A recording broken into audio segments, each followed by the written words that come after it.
Hello, everybody. Grant Hunter here with another Product Growth Leaders topic of the week. Steve, we have our clients come to us because they're trying to get better. And we started having some interesting conversations about the maturity level, right, of an organization, right? As a company starts adopting product management, maybe the Maslow's hierarchy of needs on the bottom is just a common language, right? But as we sort of aspire to move up that pyramid, become more enlightened, I almost feel like the goal is to get to product success ongoing, right? How do we make this thing something that repeats, we're doing it on purpose with intention? You know, where's your head around that? Well, I've always felt that product management was the key to scaling a business. And I've been talking with teams for decades now. And one of the terms I hear most often is chaos. You know, we don't have standard language. We don't have common tools, methods.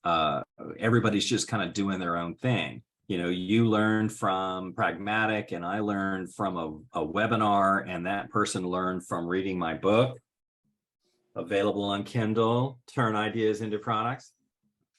Anyway, we all learn from a myriad places, but, you know, May and some others on this call have certainly engaged with us on standardizing with product ops, or removing the chaos by defining roles and processes and so forth.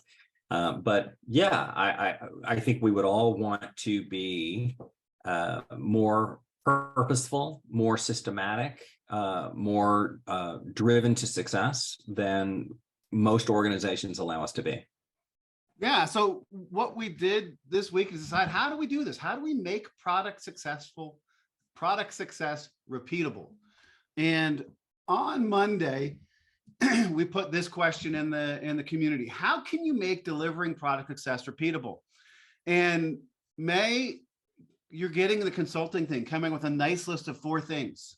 So talk to me about your 4 sides to making product success repeatable. I think in order to get to a point that we can consider success, there's like 4 things that you really can't do without, right? So one is a vision and a strategy, because if you don't have a direction for where you're going, like, what is success, right? Yeah. Second one is set targets and measure that success. So you have a target, you have like a direction, general vision, and you're like, okay, let's set targets. Maybe these are OKRs, maybe these are something else.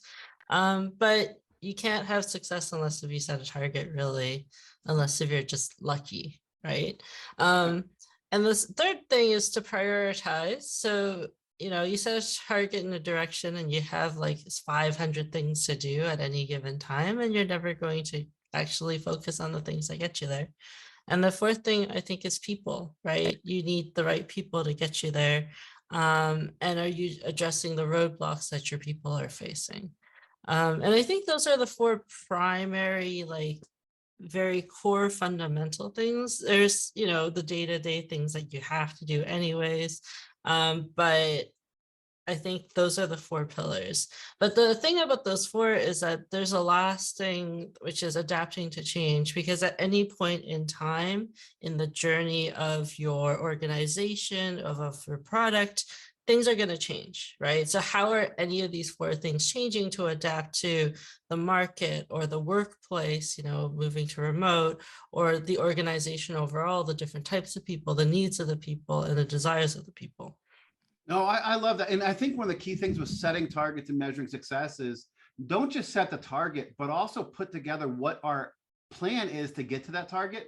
Because I've seen people set financial targets and make it out of, with bluebirds coming in, right? These big deals that nobody planned on. Oh, we did it. We hit our number, but we didn't hit it intentionally, right? We hit it by luck, as you said.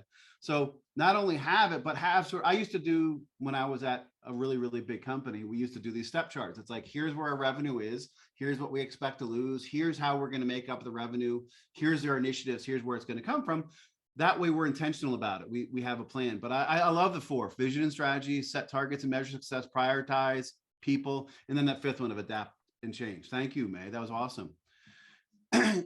Jason Weber, you talked a little bit about luck as what random in, sort of around with luck. We can state that we used all the correct tools and we're successful. Let's face it, successful products is sometimes a random thing at a company. Talk to me about your head when it comes to this. Well, the challenge is there's 1,000 things can stop a product from being successful. And, all those things are great for if you've got a bit more of a mature company, but a lot of companies are not mature when it comes to launching products. And, they use the spaghetti method where they throw it against the wall, or an executive talk to another executive that had a problem, and all of a sudden that becomes the next priority, that sort of a thing. So when you do have a success, I think it's really important to study why it was successful, and also why other ones haven't been successful in your company. Because you may have the right product as far as you're solving a customer problem, but your company may not be able to deliver on it, or your channel may not know how to sell it, or there's so many things that can get in the way of a product being successful that as you try to scale, make more successes, you really have to understand what your company is good at, but also really importantly, what your company is not good at. And once you do that, you then have to, and this is the hardest part, convince the executives what you're good at and what you're not good at. And because if you don't do that, they're going to keep pushing. And this is my experience at a couple of large companies. My experience is if you don't get them in the right direction, they're going to keep pushing you to do things that you may even know in your gut is going to fail. But so you really have to do that. You have to study your failures. You got to study your successes and figure out what the company's really good at and what it's not good at in order to be able to have any chance of having repeatable success. I think that's even I probably don't talk about it enough. And I think it's so important. I was talking with a guy who is he helps companies scale and grow with the Pinnacle of Business Advisors, and amazing guy. And we're talking strategy. He goes, there is one thing that I have found that most people forget about that is most important. It's about understanding what are you good at? What are your competitive advantages? And if, one route, and he said the most important thing to ongoing success is truly understanding that and leaning into that in the decisions you make, because you can do that. So I think that I too often may think process and strategy and that type of stuff. And I guess it's part of strategy, but really understanding your competitive advantage and leaning into that, I think is such a critical way to go. Leah, you sort of did a yes and with Jason. Talk to me about your take and your view. Yeah, I picked the product lifestyle management one out of all of them. That's the poll coming up. This is the Friday question. Oh, I'm sorry. And I do want to have that conversation when we get there, because we were together on that. I feel like they blended well together. Yes. Yeah, I think there are processes you can follow that, as long as you do them, you will get the information that you need to make good product decisions, such as meeting with customers, doing interviews, conducting market research, doing competitive analysis. All these processes you can continue to repeat. You'll get new information, and whatever information you get can change, your next move. But doing those processes, I think, helps make your product success repeatable in general. Yeah. So making this a repeatable approach. So make sure we're at least, and I know process can be a bad word sometimes in the product management space, but it's making, getting at least to I think Steve and I, when we were talking about it, was an 80% approach, right? If there's 80% similarity in how people are doing it, and so people don't have to relearn, you can remove that friction, you can remove that chaos. So yeah, awesome.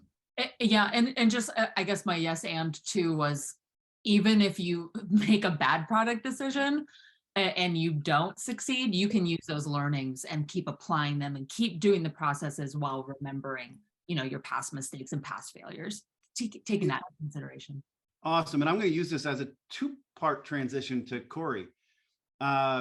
Cory, because you're the one who leaned into it, and the reason I read the book, Annie Duke's, she talks about sometimes you make the right decision and you don't get the result you want. And so part of the learning and part of that going back in the retrospect to me has to be, how do we go back and make sure that, gosh, we would still make the same decision. We just maybe executed poorly or something that was unknown happened, and use that. But also, as your answer was, map and improve the system. So talk to me about sort of this, how do we make sure, even if we had the bad result, we know did we make the right bet, and your thoughts on mapping and improving the system? Yeah, that's the first thing. I mean, there's two things I generally have my go-to start with. Story mapping is one, and then value stream mapping is the second one. And that's what that is mapping your system of product delivery or product thinking or company, whatever it is, from idea to delivery. What are the steps that have to happen? How long do those steps take? How many steps are there? I've made things that are like 113 steps to get a product out the door. And guess what? That sucks, but that's reality. So if your product process has 113 steps to go from concept to delivery, can you get through that? First question. Can you get through all 113 steps to deliver something? If you can, how long did that take you? There's several places where A, they couldn't get all the way through it and they couldn't release anything, or B, they could get through it once, but to get through it again, impossible. They couldn't do it. So again, take 113 steps. My first goal is cut it in half. If it takes you 6 months to get something out the door, how could you do it in 3 months? What could you do in 3 months? And then improve the system. Look for the points where there's delays in the system. Usually when you want to create something, the creation process or the creation part is not the long item, the one that's taking the longest amount of time. It's where the work sits waiting for something to happen, or a decision is waiting to be made. Oh, we've got this thing that we're trying to release to customer, but the approval is by the committee that only meets quarterly, and we just missed the last one. So it's going to be 4 months before we can make a decision on whether this is the right thing to do. That is your product process. You've worked at GE before. Not everybody, a lot of places work like that structurally, and it sucks. I know they do. It does. And I love this idea of, I'm going to borrow a term from Steve, minimal viable process, right? How do we get that playbook? How do we get those steps to be just the minimal viable process and artifacts that we need to reduce some of those frictions? And there's so much process for process sakes, stage gates for stage gate sake. And I believe that you need some level of gating, but I think that's too often there's too much that's brought in there. Cory, awesome. Thank you. Jason, Vincelette, love to get your take. Did not answer the question on Monday. No, you didn't. I know. Sorry. That's okay. I was coming off a cruise. Rough life. Yeah. So it's interesting because I was looking at the question here, and it's first, obviously, what is product success? And then it seems like, well, a lot of us are talking about is delivering product features. Like, how do we make delivering product features, and I guess the success of delivering, repeatable?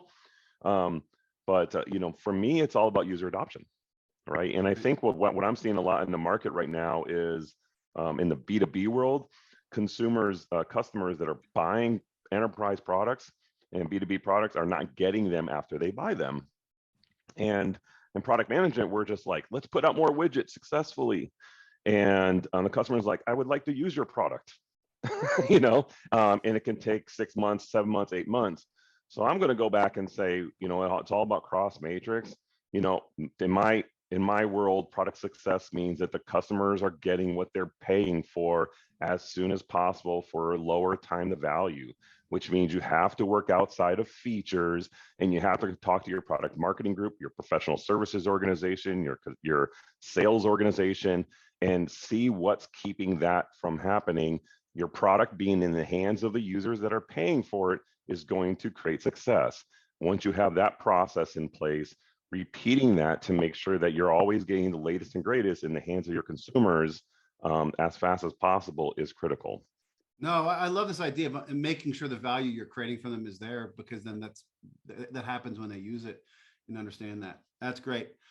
Dominique, you said you didn't want to repeat some of the great insights because success means something different to each people, and you created a nice list of 4 or 5 things. Talk me through where your head is with this.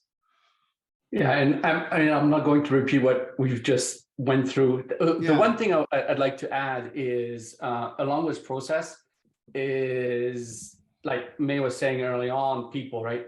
And people is roles and responsibilities.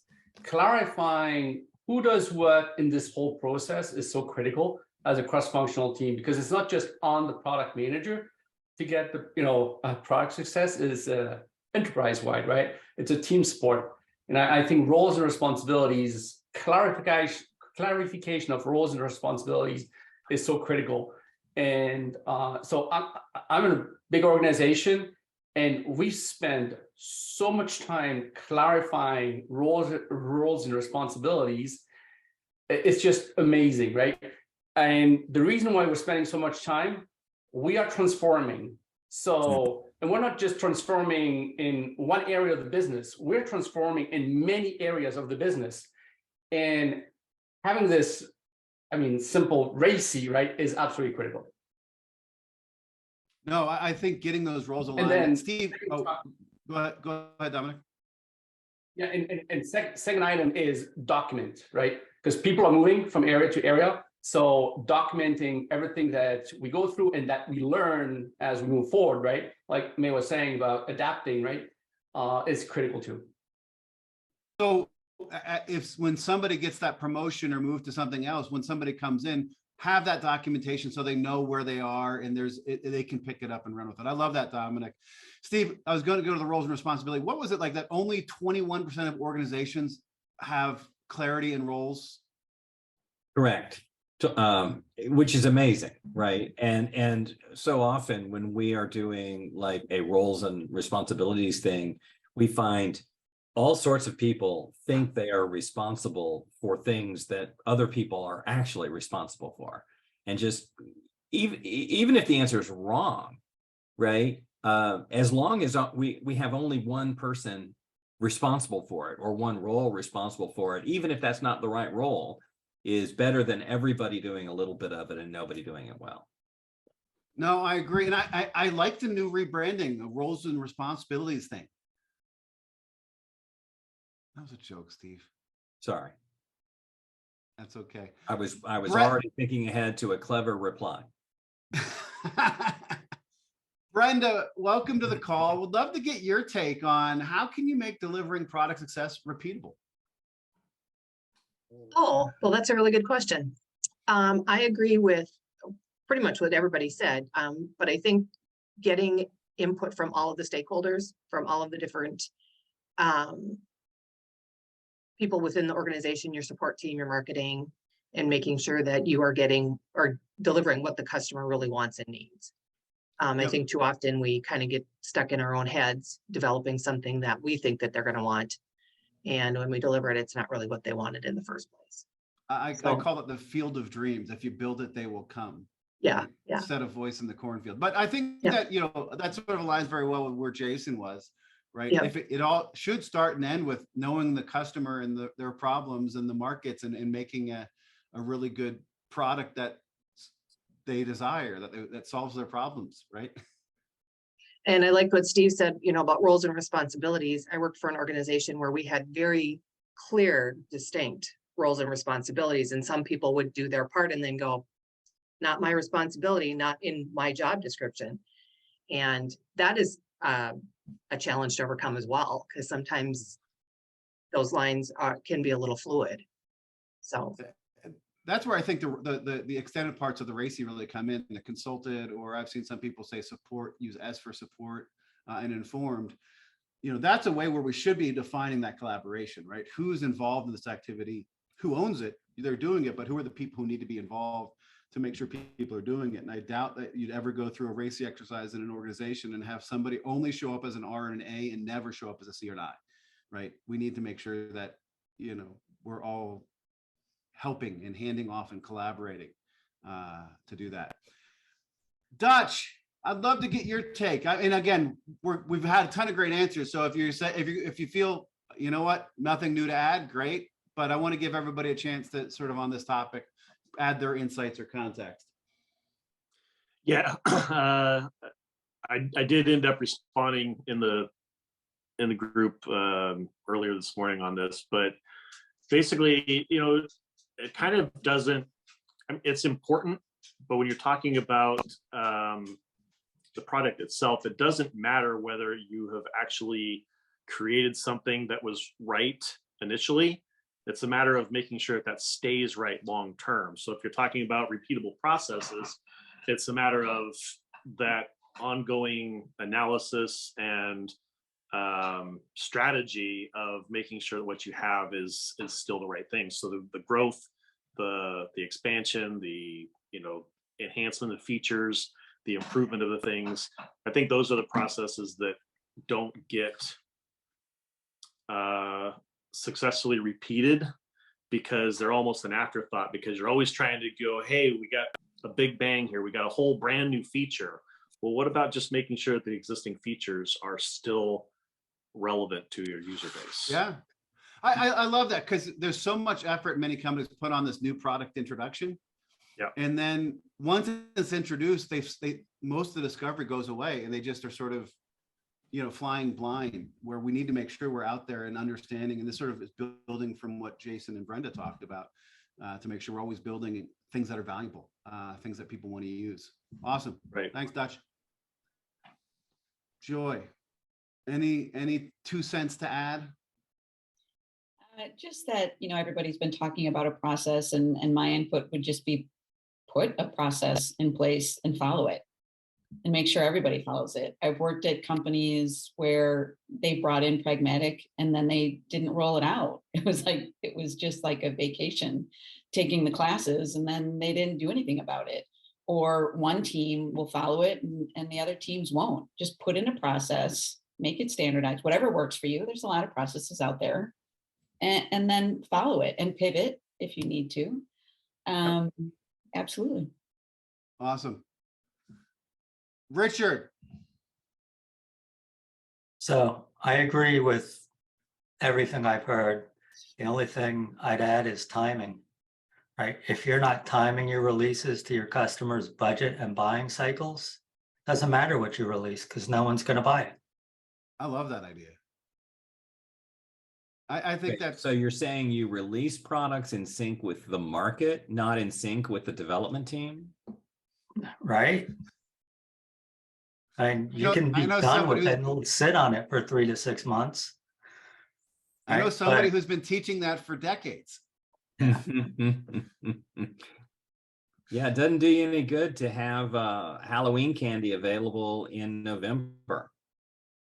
It does good to me, because then I can get all those Reese's Halloween pumpkins for like half price. Exactly. Any other thoughts, Richard? No, I just wanted to add that one, and everyone else had some great comments. So awesome. Well, all the pressure is going to go on DJ now, because now we've already had 8 or 9 answers, and now he has to come up with something prophetic. Oh, no pressure. I was just jotting down 4 things here. I think with Jason's response, the consultant's answer depends on how we define product success. I think he and I, and a lot of us, are cut from the same cloth in terms of, time to value, sort of that approach.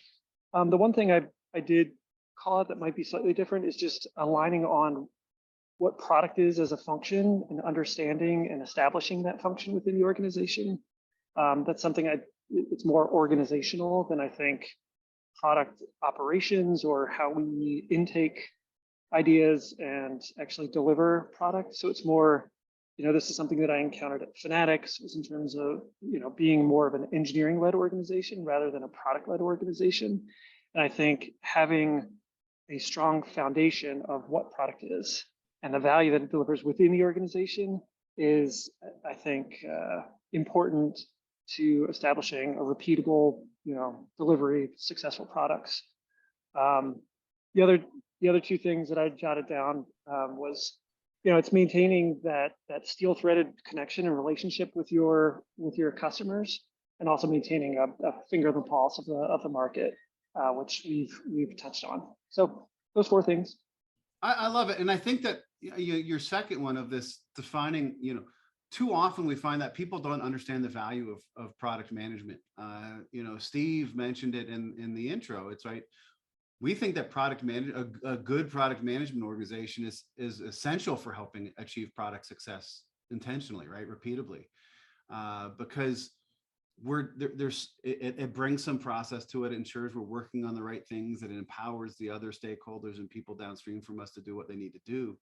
And I think part of it is that people don't understand that too often. It's hard to understand this strategic product management role that we talk about, that we write about. Steve, any last thoughts on this question before we head to the poll?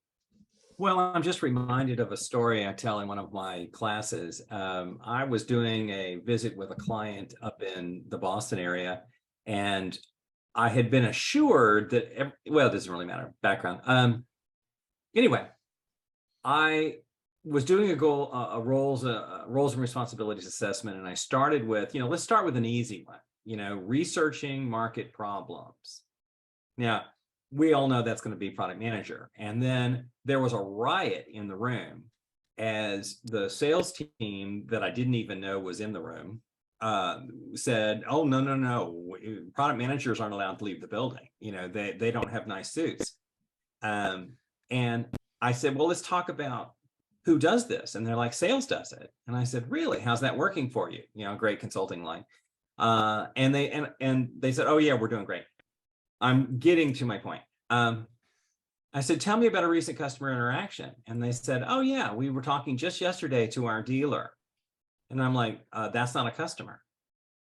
Tell me about a customer. And it turns out no one in the room, product management, marketing, sales executives, no one had ever talked to somebody who actually used their product.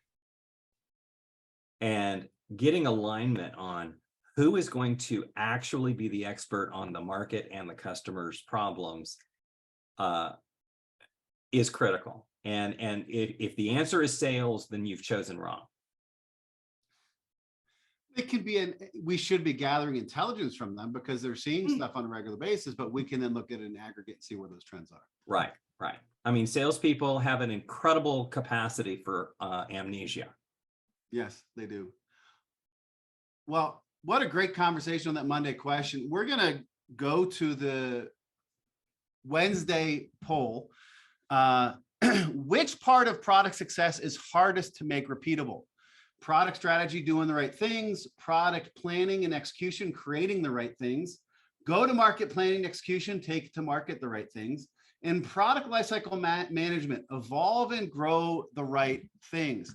And gosh, I really wish Paul Hatala was on the call because he actually quoted one of my favorite movies, The Princess Bride, in his answer.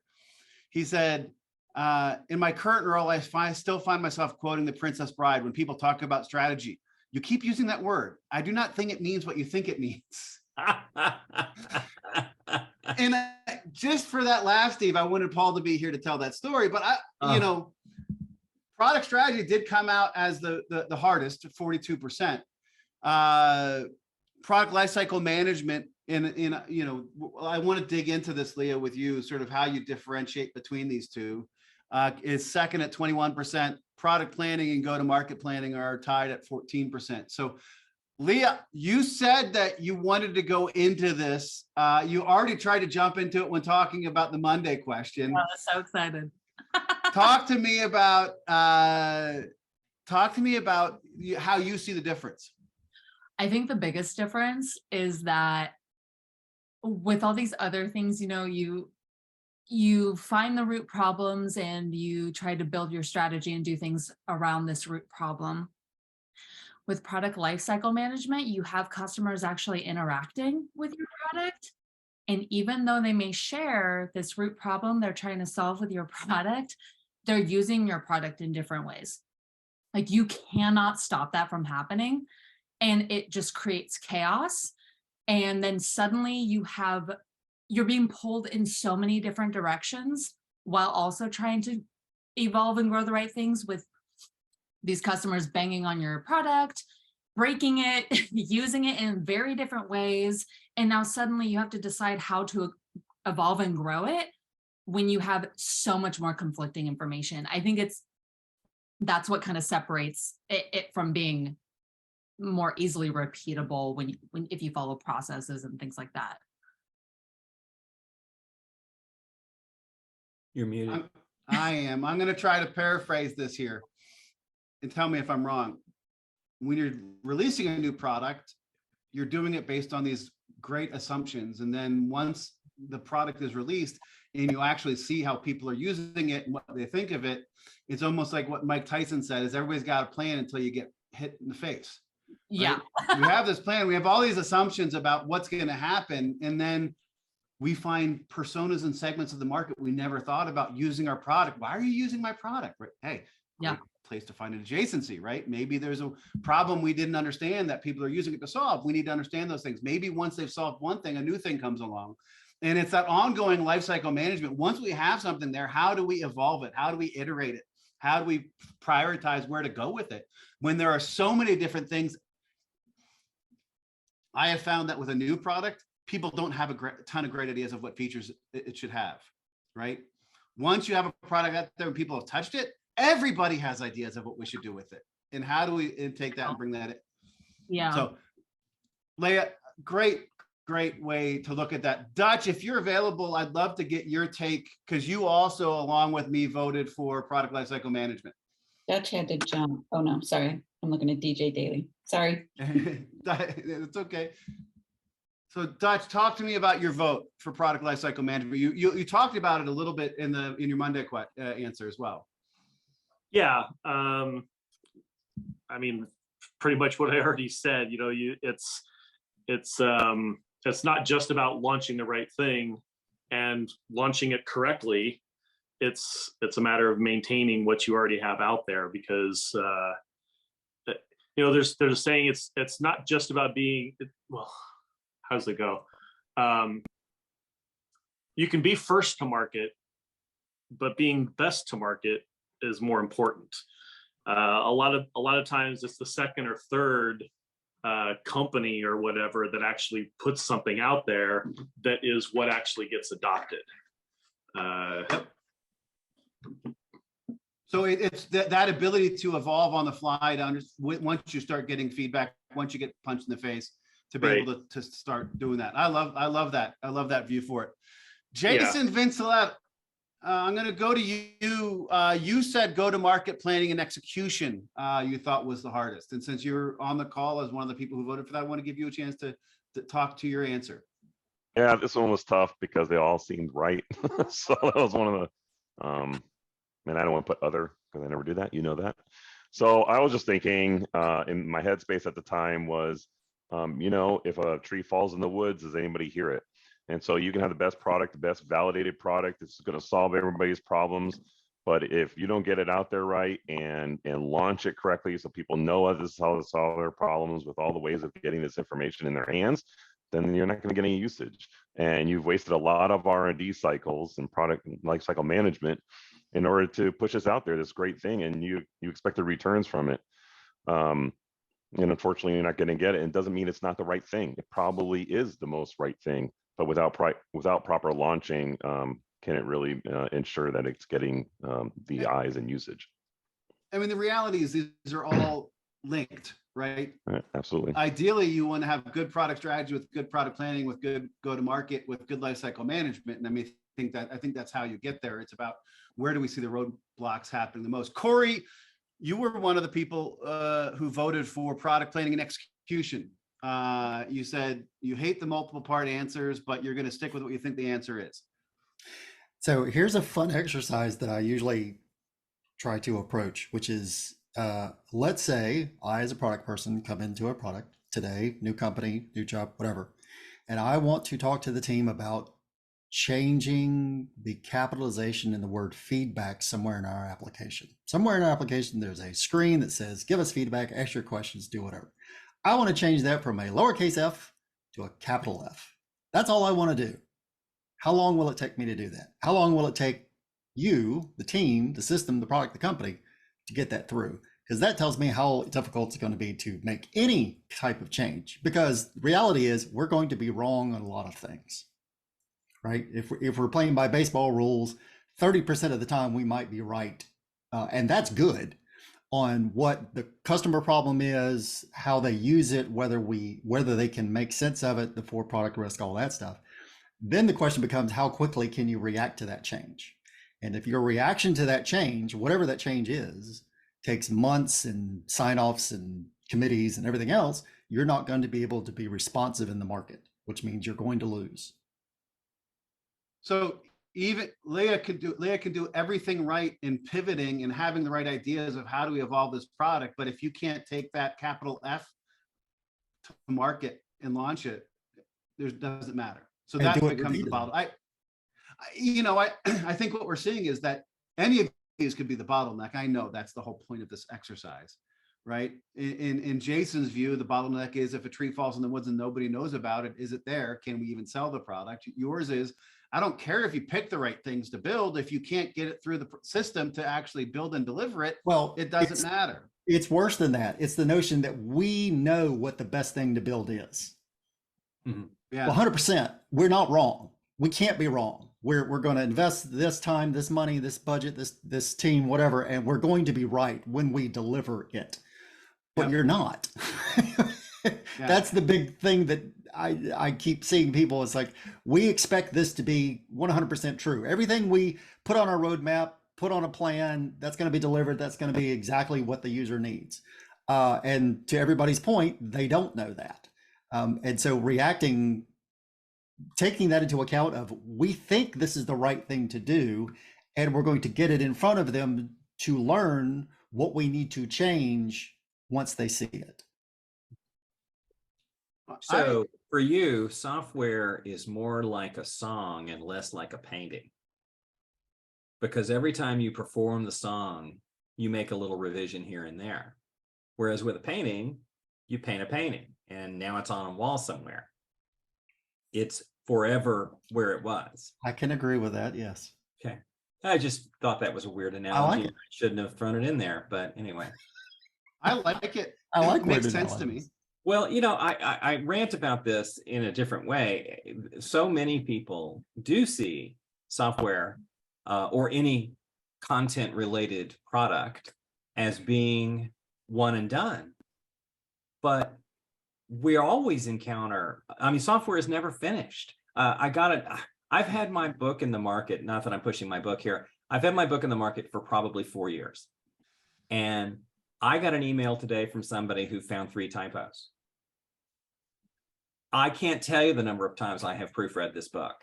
And I don't know how many people have read the book, but here 4 years later, I'm still getting typos found. And that's the way content is.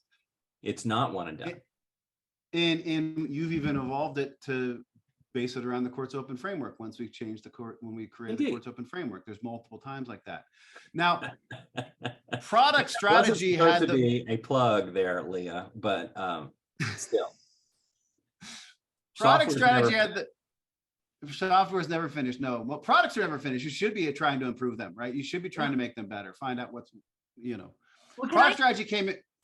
Go ahead. I just wanted to say the part of the question though, that what's hardest to make repeatable, to me, the planning and execution, you can shift your release management cycles and you can tweak that and repeat it and release quickly. Like, I feel like that could be adjusted easily and then repeated easily.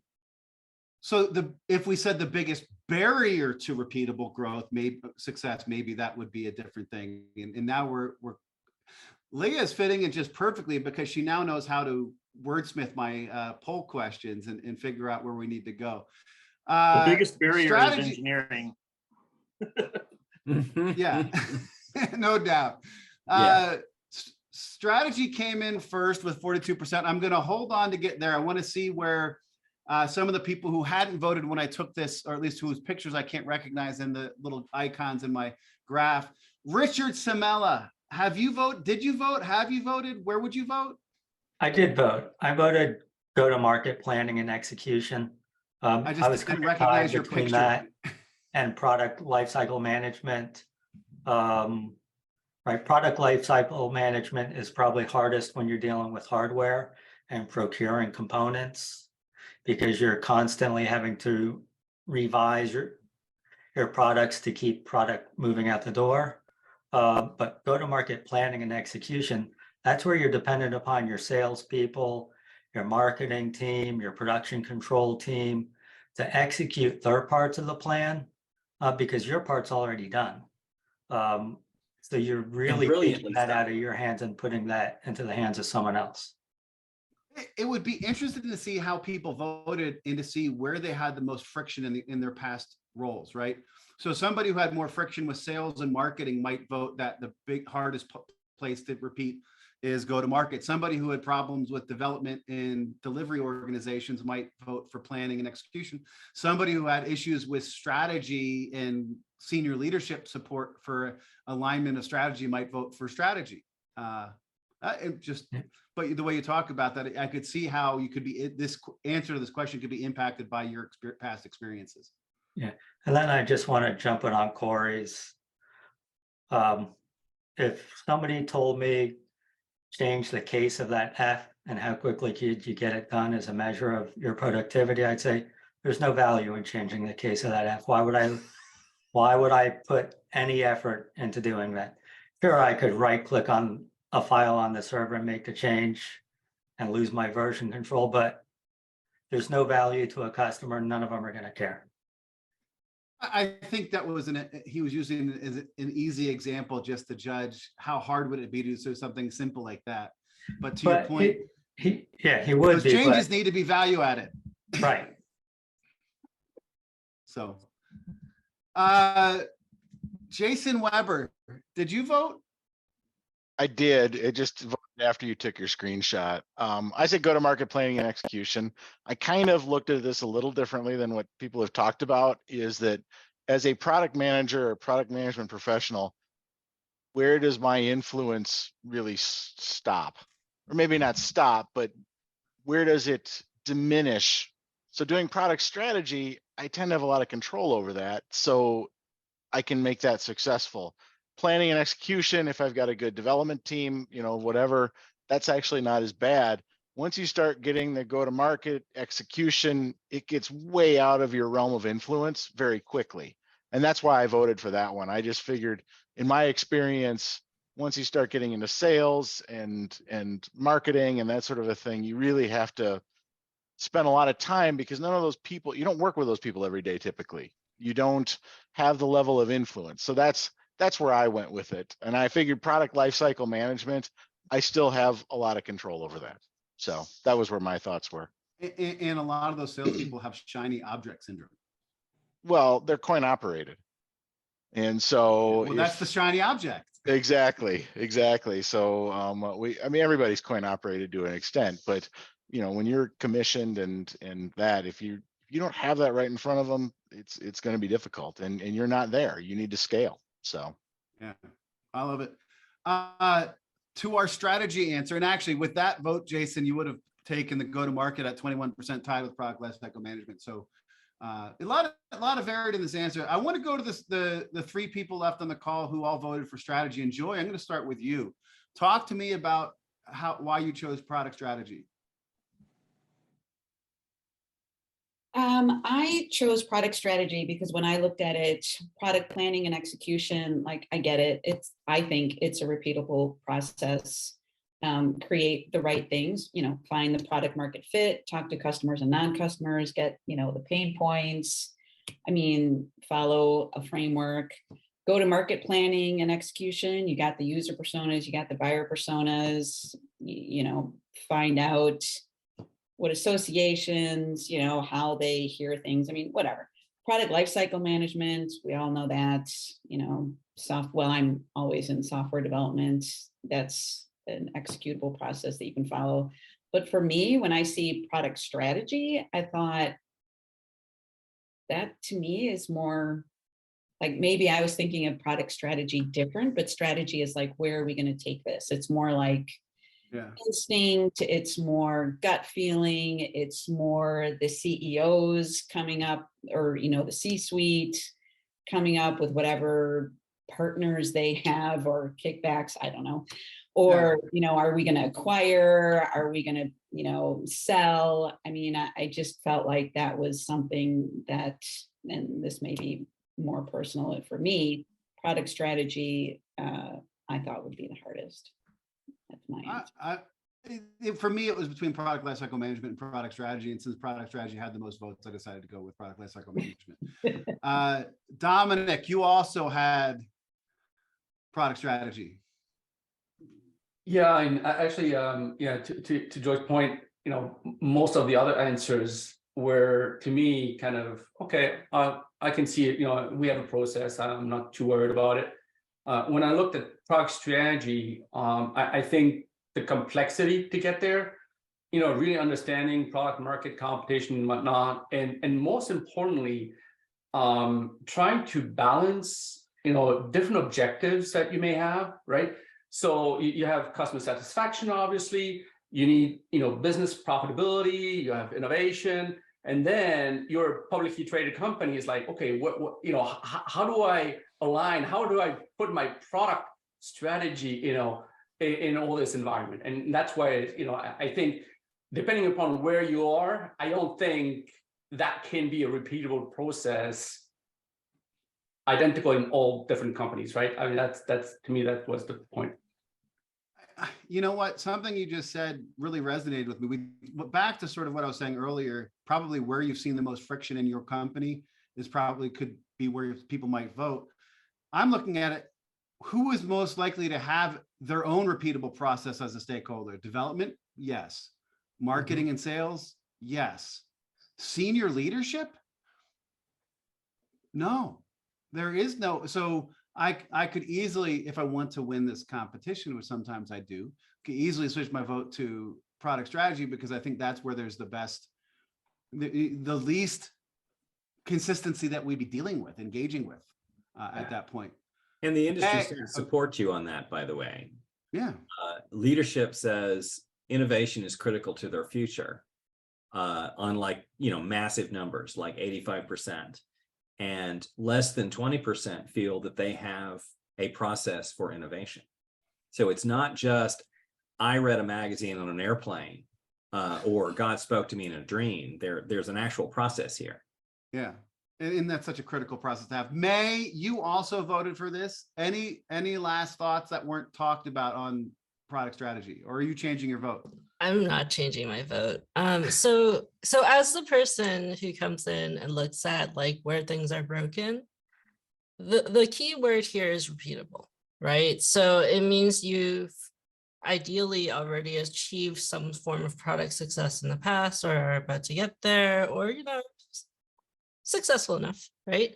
Yep. But all of the different places where people are feeling friction, there are things you can do to make a kind of like a repeatable bridge between those gaps. Where you cannot possibly ever repeat really is an effective product strategy, right? There is no such thing, because every time you come up with a new strategy to adapt to the changing market or to adapt to the world around you,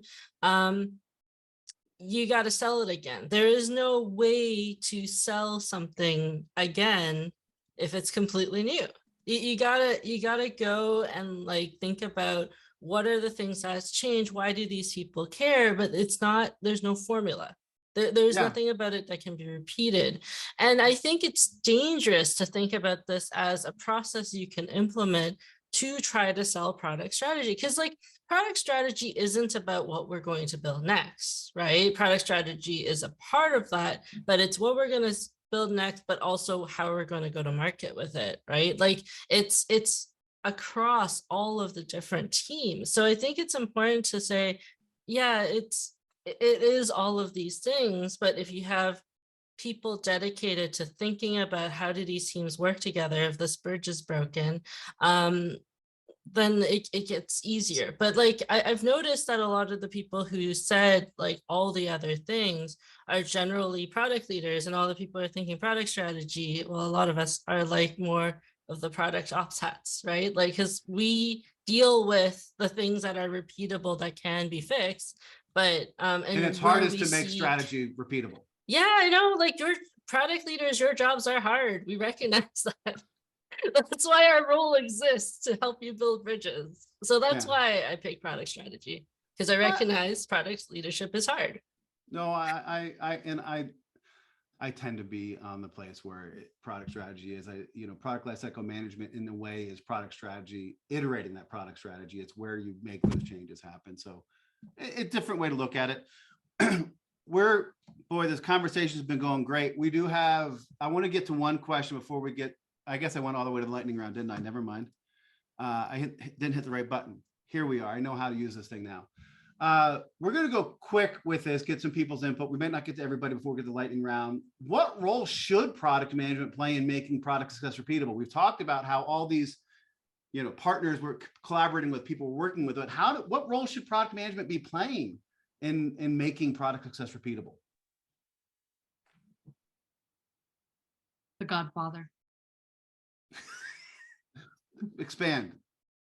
You should oversee everything and be influencing everyone in all departments to make. And so while I'm at the christening of my godchild, I've got all my technical product managers taking out development and my product marketing managers taking out marketing. Yep, exactly. I'm going to the end of Godfather Part 1. So we need to be across everything. We need to be, Steve, I think this is where you use the orchestra conductor, right? Mm-hmm. Bringing all the pieces together.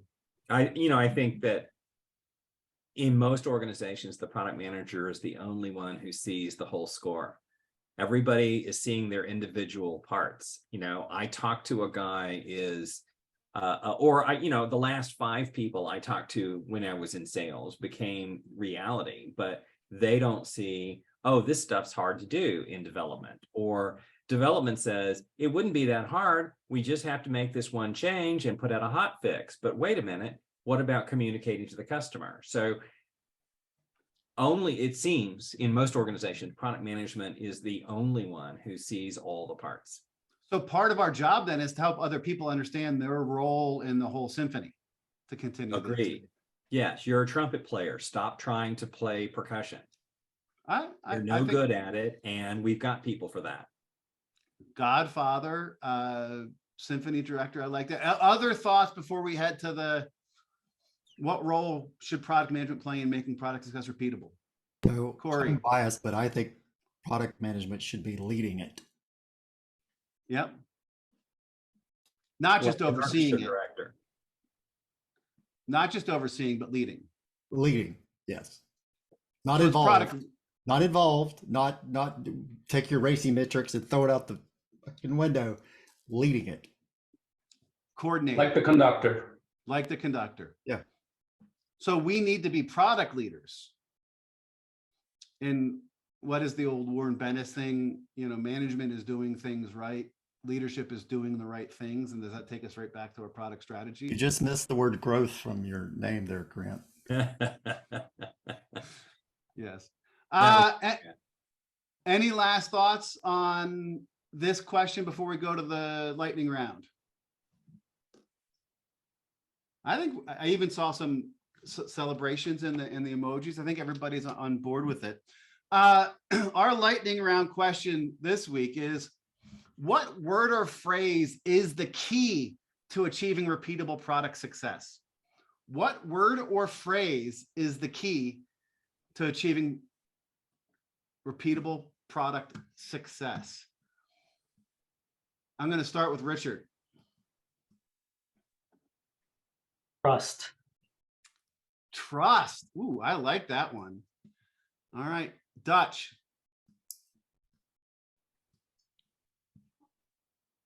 Oh, I am unmuted. Sorry. I don't know. I'll be honest. I wasn't paying attention. I don't remember what the question is.